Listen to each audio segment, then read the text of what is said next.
dramas. No dramas. It's like a Kiwi thing. They say no dramas when we mean no worries. Same thing. It's honestly been that.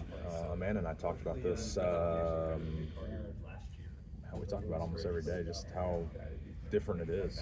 I had a lady today at the Lightos event that we were at Dominion Energy. She came up and she was like, it was like she was in the sport, the way she was kind of like describing it. She was like, it's an incredible feeling to not have to worry about anything, right? And I'm like, yeah, like, are you in the sport? But I'm assuming she's just a really big fan and a fan of the sport and understands what it means to lock your way in. But it was just, it was definitely cool just to hear that from her. And yeah, I'm just enjoying where I'm at right now and excited for the playoffs to start. This is even more motivation to win earlier in the year, so I can have this feeling for a lot longer instead of 6 weeks, whatever it's been. But yeah, it's cool. On the competition side, has it allowed you guys as a team to kind of turn the page to the playoffs a little bit and start preparing? Because in years past, you were, I won't say last minute, but it was very much. It was very last minute. Yeah, it was. Yeah, I mean, I think for sure we still treat it like we got Richmond and Daytona left on the schedule, so we can't, get too far ahead. But looking at where we're seated at, and it gives us a good opportunity to. It's the first one in Darlington. Yeah.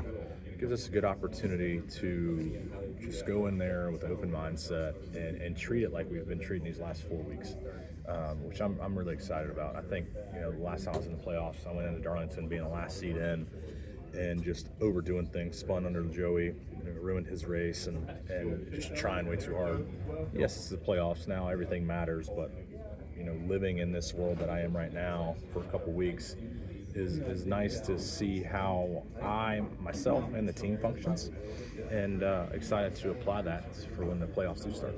Thanks. Speaking of Darlington, prior to last year's Southern 500, you had 4 straight top 10s, Yep. won the pole last year. Does Yep. that give you a lot of confidence going into that track? Yeah, isn't it funny how when somebody goes on a streak, y'all talk about the streak, and then the streak's broken that same day y'all talk about it? So I'd prefer It if I go happens. on a streak. I'm on a streak right now, and I appreciate it if y'all just shut the hell up and don't say anything. I'd like to think y'all jinx that. But yeah, no, looking forward to Darlington. It's been a fun track to learn and figure out, and continue to gain speed there. Sitting on the pole there last year was really, really cool. But yeah, it's a lot of work, when we get to Darlington, the playoff starts. So just got to be mentally and physically ready. But looking forward to the challenge. And how important is it to get off to a problem-free start in that race? Yeah, it's everything. I think for that, if you control your own destiny, and we always say race the racetrack, but just do everything that you're supposed to do, then you should come out of there with a decent finish.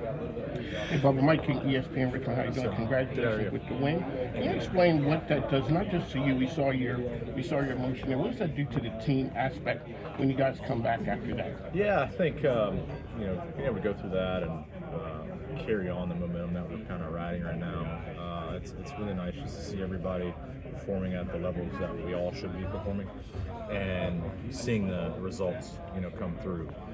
That kind of validates everybody's efforts, and I think more so for themselves. It's not like I'm looking for effort levels and satisfaction goals, but it's just nice to see everybody vibing together, putting everything that we've learned and worked on for months and months, finally see it all come to fruition has just been, I think, uplifting for all of us. And it produces results. The last week, setting a new road course best, 8th. Nothing to really brag about, but we put a lot of work in, and it's paying off. And so I think that just trickles down through everybody on the 23. Appreciate it. Thank you. Hello, sir. Stephen Sykes of Live and Global Media. Good to see you again, sir. 2 quick questions. There was a strategy regarding fuel. What would you say is the strategy going into this weekend? Just about everywhere is a fuel mileage race now. So I think the biggest thing for us this week is probably tires. A little different compound than what we had here in the past, but something we're kind of used to this season.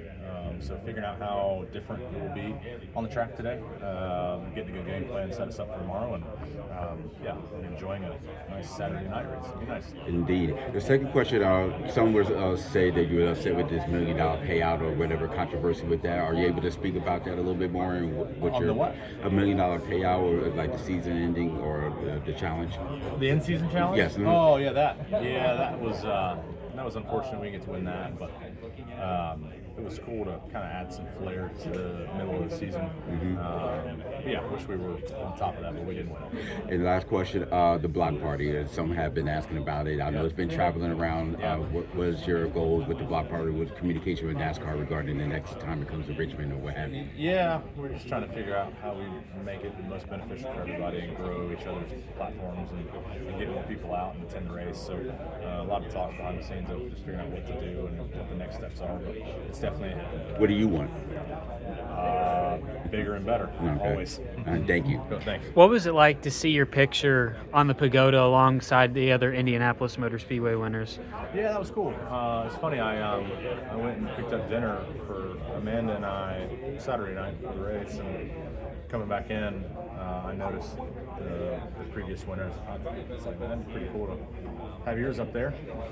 Now we do. So I guess I spoke that into fruition and spoke that into existence, and here it is. But Indy was a really, really cool weekend. As hot as it was pretty cool. Well, what were the days following the Brickyard 400, your Brickyard 400 win? Was it any different than your other Cup Series wins, or was it kind of similar? Business as usual. Meetings Monday and Tuesday, and it's been it hasn't been really too hectic. We've done a lot of media around it, but it's been nice to kind of not get too far out in the weeds on things and still allow you to focus on what we need to do on Sundays.